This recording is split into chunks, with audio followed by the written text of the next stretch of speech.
All right, now we're back at the flip. This is the bathroom. We're going from 2 to 3 piece. If you haven't seen that series, you're gonna have to check it out. We'll put the link in the video description because there's information in that related to this, which is we open up the ceiling to find the cavity we're gonna run our dryer exhaust through the brick with.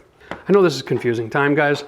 Bottom line, if you want to do something like move a laundry room, you're going to need someone who can do the mechanical, who's got experience running ductwork out through the side of a house. You're going to need a plumber, you're going to need an electrician. You're going to need the plumber and electrician to come to do the rough-in and the final.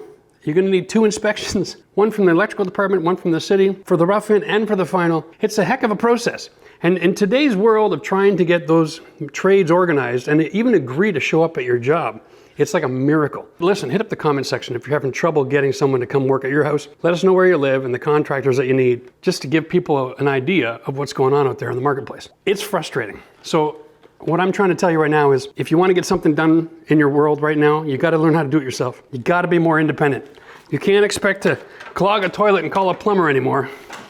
You'll go months before you can use that toilet again. All right, what we're gonna do is we're gonna just cut a little bit of a hole because we're gonna bring the dryer exhaust through and then put an elbow right here. Once the elbow is in the ceiling and connected to the exhaust outside, the rough-in is officially completed. So in this video, we're gonna go through all of the rough-ins, and then in the following video, we're gonna do all of the finals, okay? So today we worry about rough-in because this is how you're gonna pass your inspection. First of all, we're cutting blind. So use a rotozip. If you don't have a rotozip, use a hand knife, like a small handsaw, but only use the tip of the saw, okay? You don't want to go too deep in, you don't want to be cutting wires. I like the rotozip because it makes my life easy. And I'm using a 4-inch exhaust pipe. And then when I'm all finished, I know what my end is before my beginning. So I know I'm going to have a duct sitting out of the ceiling. I'm going to install a C-channel box over top of the ductwork that'll cover whatever hole I make. So I'm not too worried about that, all right?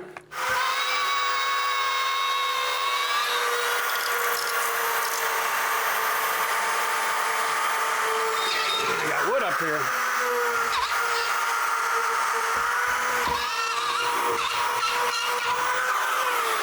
Yeah, I definitely got strapping in that ceiling. Let's find out how much and where it is. There it is. All right, look at that. That's doorbell wire. You don't want to cut that. All right, now that I can see what I'm doing, I'm gonna take my reciprocator out and get rid of this piece of strapping. It's of no value to me right now and it's just in the way. All right.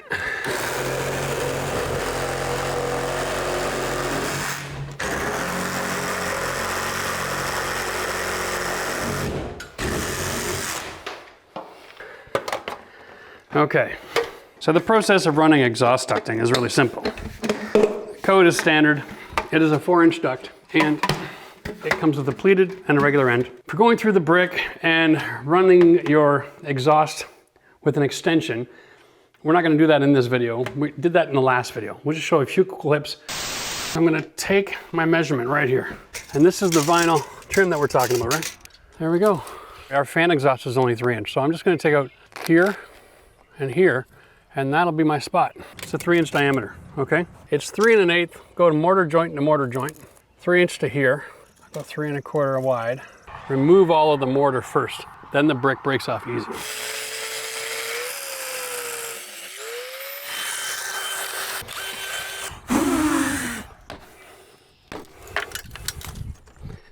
Okay, finally. Drill 4 holes with my regular wood bit.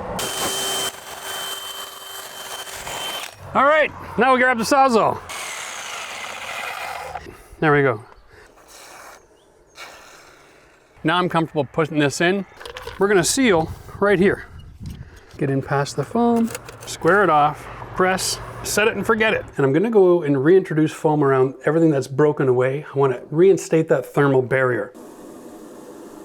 Have a look at that. Basically, you need a grinder, you cut the brick, you clean it out, and then you cut through your rim joist with a Sawzall and a hole saw. And then you stick it in, add some adhesive sealant and some expansion foam.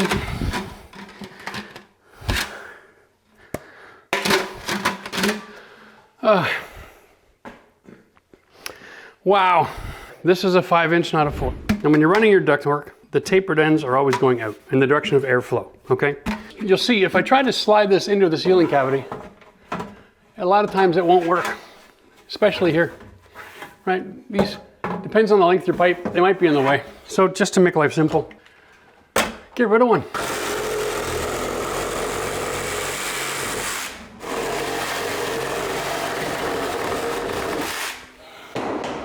Now we can stick up our pipe.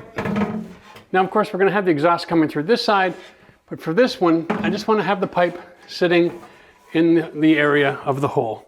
And then I'll stick the elbow from the other side. The secret here is to hold the pipe and then rotate your taper joints inside there. There we go. Now we're roughed in for our exhaust.